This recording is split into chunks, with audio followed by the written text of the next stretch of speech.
إن أول بيت وضع للناس للذي ببكة مباركا وهدى للعالمين. بسم اللہ الرحمن الرحیم. ہسٹری آف خانہ کعبہ میں آج ہم آپ کو زبیری تعمیر کے متعلق بتائیں گے، لیکن ویڈیو شروع کرنے سے پہلے تاریخ اسلام کے ان جلیل القدر صحابی کا تعارف کروانا بے حد ضروری ہے جنہوں نے خانہ کعبہ کو تعمیر کیا. یہ وہ جلیل القدر صحابی تھے جن کے منہ مبارک میں دنیاوی کھانے کی جو سب سے پہلی چیز گئی وہ ہمارے پیارے نبی حضرت محمد مصطفیٰ صلی اللہ علیہ وآلہ وسلم کے لعاب مبارک سے تر تھی. یعنی آسان الفاظ میں آپ صلی اللہ علیہ وآلہ وسلم نے ان کو گھٹی دی، جن کے والد محترم عشرہ مبشرہ میں سے تھے، جنہوں نے حجاز مقدس یعنی مکہ مدینہ اور گرد و نواح کے علاقوں میں 9 سال تک خلافت قائم کی، جن کی والدہ حضرت اسماء رضی اللہ تعالیٰ عنہما خلیفہ رسول حضرت ابوبکر صدیق رضی اللہ تعالیٰ عنہ کی صاحبزادی تھیں، اور ان کی والدہ ام المومنین حضرت عائشہ صدیقہ رضی اللہ تعالیٰ عنہ کی بڑی بہن تھیں. انہوں نے خانہ کعبہ کی تعمیر ابراہیمی پر کی، جو ہمارے پیارے نبی حضرت محمد مصطفیٰ صلی اللہ علیہ وآلہ وسلم کی دلی خواہش تھی، مگر جن کو ظالموں نے بے دردی سے شہید کر کے مکہ کے دروازے پر ان کا جسد خاکی لٹکایا. دوستو، وہ تھے حضرت عبداللہ بن زبیر رضی اللہ تعالیٰ عنہ.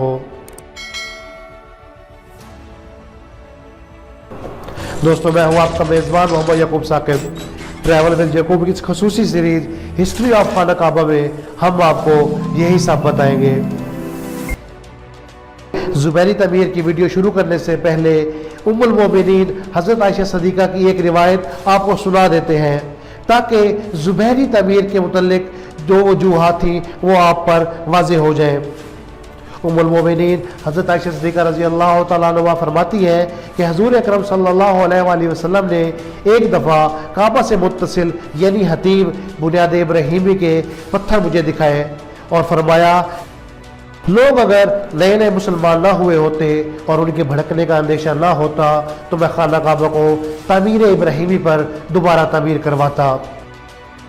اسی روایت کی بنیاد پر حضرت عبداللہ بن زبیر نے 3 دن تک استخارہ کرنے کے بعد خانہ کعبہ کو زمین کے برابر کر دیا. جب انہوں نے حضرت ابراہیم علیہ السلام کی بنیاد کو کھدوایا تو انہوں نے دیکھا کہ خانہ کعبہ کا رقبہ 6 ہاتھ اور 1 بلشت ہجر اسماعیل میں داخل ہے، لہٰذا انہوں نے خانہ کعبہ کی تعمیر حضرت ابراہیم علیہ السلام کی بنیادوں پر کی. جیسا کہ ام المومنین حضرت عائشہ صدیقہ رضی اللہ تعالیٰ عنہ کی روایت ہم آپ کو پہلے سنا چکے ہیں، اسی روایت کی بنا پر حضرت عبداللہ بن زبیر نے خانہ کعبہ کی دوبارہ تعمیر کی. انہوں نے خانہ کعبہ کی بلندی 27 ہاتھ رکھی تاکہ چوڑائی مناسب ہو جائے.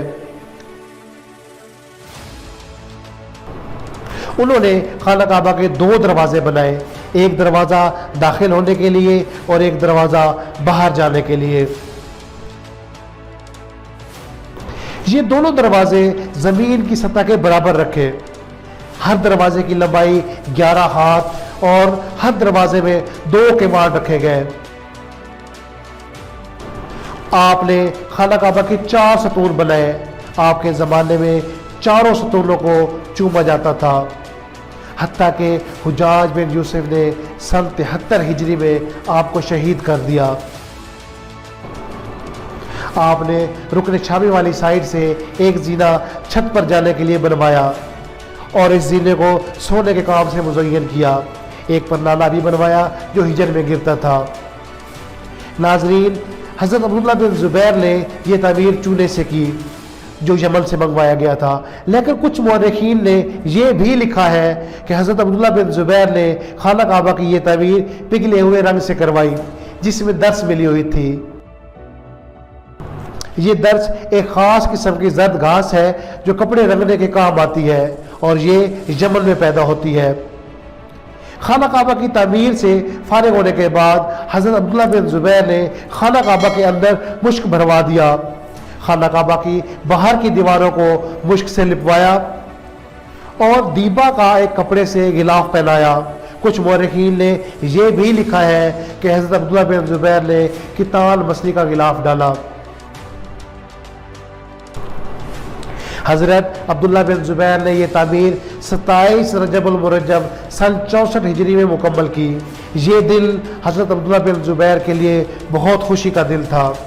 اس دن بہت سے غلام آزاد کیے گئے، بہت سے اونٹ ذبح کیے گئے، بہت سی بکریاں ذبح کی گئیں۔ حضرت عبداللہ بن زبیر ننگے پاؤں باہر نکلے، اہل قریش بھی آپ کے ساتھ چل پڑے۔ چلتے ہوئے یہ لوگ مقام تنعیم کی مسجد عائشہ پہنچے۔ وہاں انہوں نے عمرے کا احرام باندھا تاکہ اللہ تعالیٰ کا شکر ادا کر سکے کہ اللہ تعالیٰ نے ان کو ابراہیمی بنیادوں پر خانہ کعبہ کو دوبارہ تعمیر کرنے کی توفیق بخشی ہے۔ دوستو، یہ تھی زبیری تعمیر کے متعلق چند اہم معلومات جو میں نے آپ کے ساتھ شیئر کی ہیں۔ امید کرتا ہوں یہ ویڈیو آپ کو پسند آئی ہوگی اور آپ کی معلومات میں اضافہ ہوا ہوگا۔ مزید ایسے اسلامک انفارمیٹیو ویڈیو دیکھنے کے لیے ہمارے چینل کو سبسکرائب کریں اور ساتھ لگے گھنٹی کے آئیکن کو دبا دیں تاکہ ہماری آنے والی ہر نئی ویڈیو سب سے پہلے آپ کو ملے۔ اگلی ویڈیو تک دیجیے اجازت۔ آپ کی سماعتوں کا بے حد شکریہ۔ والسلام علیکم ورحمۃ اللہ وبرکاتہ۔